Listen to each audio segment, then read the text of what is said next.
Watering new trees is the job most gardeners skip. You fuss over tomato seedlings every day, then spend 30 pounds on a young tree, dig a hole, and walk away because a tree looks after itself, right? Why does the plant you paid the most for get the least attention? For its first 2 years, it needs you more than those tomatoes do.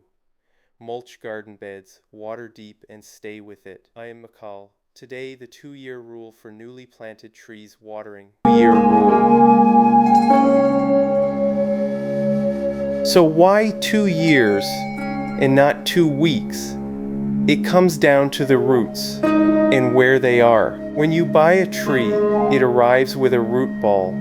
That is the tight knot of roots and soil it grew in at the nursery, whether it came in a pot or wrapped bare. When you plant it, that root ball goes in the ground. But the roots do not magically spread overnight. For the first year or so, they are still crammed inside that original ball, reaching out only a few centimeters. That is a tiny drinking straw for a whole tree. So if the weather turns dry, the tree cannot go looking for water further out. It can only drink what is right there in that small knot of soil. Miss it, and there is nothing else within reach. This is what gardeners call the establishment period. The tree is busy pushing new roots out of the ball and into the soil around it, learning to find its own water. Until it has done that, it depends on you. I think of it like a new bus driver. For the first couple of years, you keep an eye on them, not because you doubt them, but because the root is not in their muscle memory yet. Same with a tree. The roots have not learned the ground yet.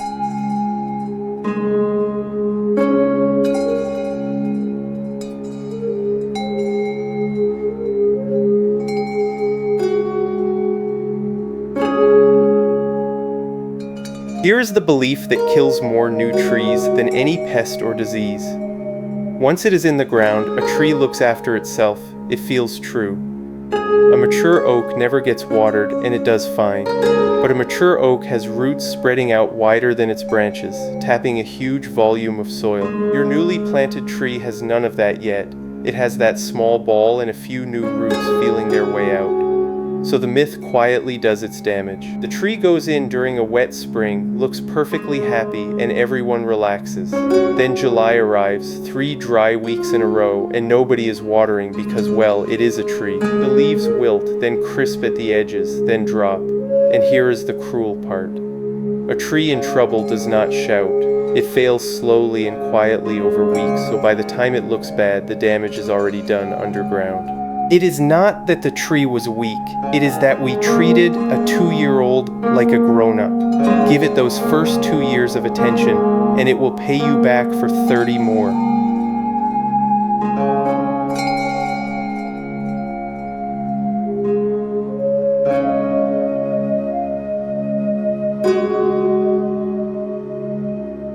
Let us be clear about the 2 states, because the watering is completely different. A newly planted tree in its first 2 summers needs your help.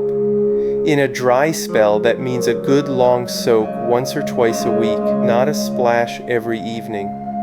A proper drink that reaches deep, then a gap of several days so the soil is not permanently wet. That gap matters, and I will come back to why. An established tree, one that has been in 3 years or more and is growing away happily, is a different animal. It has spread its roots wide and deep, it can find its own water, and in a normal British summer you can more or less leave it alone. So the rule of thumb is simple. New tree, you are the water supply. Established tree, the weather is. The mistake people make is treating a new tree like an established one, walking past it all summer. The opposite mistake, treating an established tree like a needy new one and watering it every day, just wastes water and can rot the roots. Know which one you are looking at, and you already water better than most.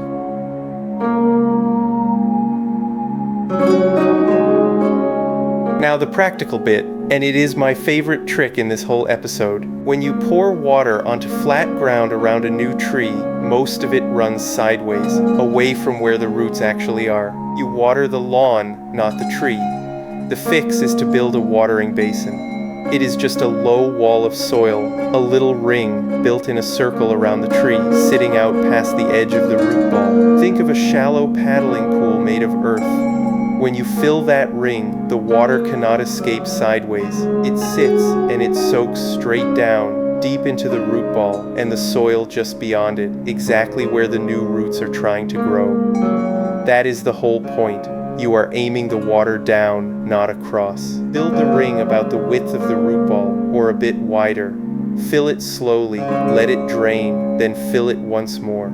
2 slow fills beat 1 fast blast every time, the same lesson as watering anything else. And here is one thing people get wrong. Do not pile that soil, or any mulch, right up against the trunk. The bark needs to stay dry at the base. We will come to why in a minute.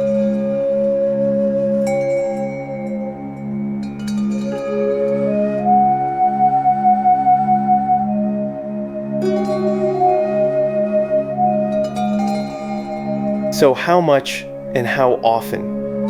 Forget a fixed number of liters because it depends on your soil and the weather. Hold on to 3 principles instead. First, slow.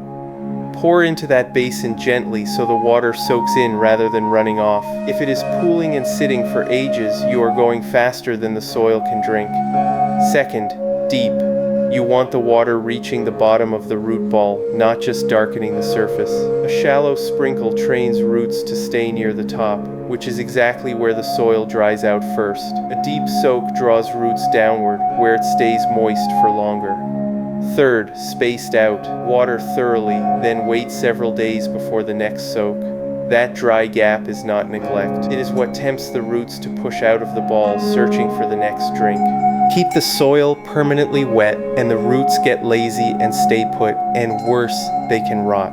Slow, deep, spaced out. I learned the spaced out part the hard way. First summer with a young tree on my allotment, I signed on for a week of early shifts, told myself the forecast looked damp and did not go up. Came back to a tree with every leaf hanging limp. It pulled through just, but it taught me that a new tree does not forgive a forgotten week the way an established one does.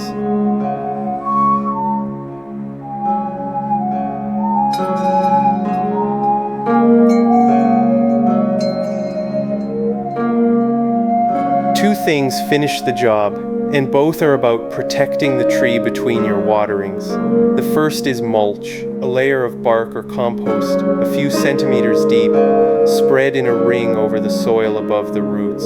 It is a lid.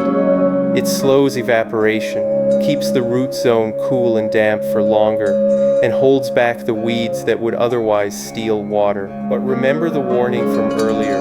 Keep it clear of the trunk.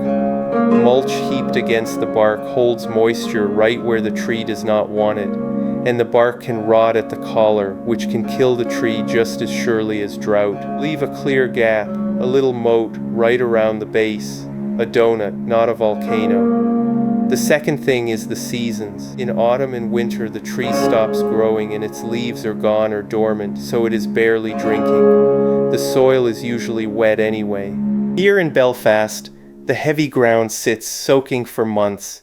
Keep watering on the summer schedule now and you are just drowning the roots in cold, wet soil, and that rots them. So the tap does not turn off in autumn, it turns down. Water hard through the growing season, ease right off as the tree goes to sleep, and only step in if you get a strange, long, dry spell in a mild winter.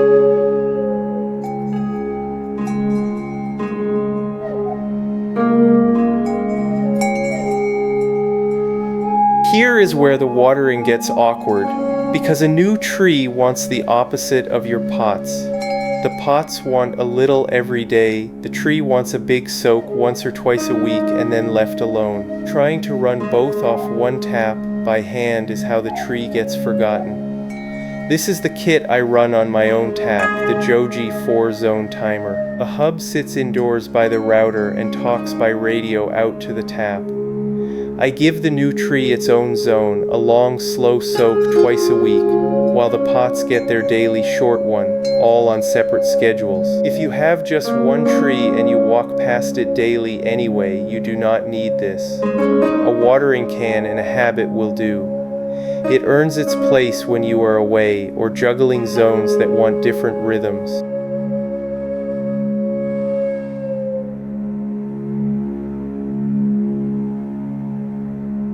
If you have lost a new plant to a hopeful weather forecast, you are in very good company. One gardener on the UK forums summed the whole trap up. They went away for a week, gambled that the promised rain would show up and do the watering for them, and came home to find nearly every young plant they had put in that spring had died. The rain never came. That is the exact mistake the 2-year rule is trying to save you from. A newly planted thing, still trapped in its little ball of roots, cannot survive a forgotten week in a dry spell. It has nothing to fall back on. An established tree can shrug that off, a new one cannot. So the honest lesson is not to work harder. It is to not leave a new tree at the mercy of the British weather during its first 2 summers. Put the water where it can reach, keep an eye on it, and give it the 2 years it needs to grow up.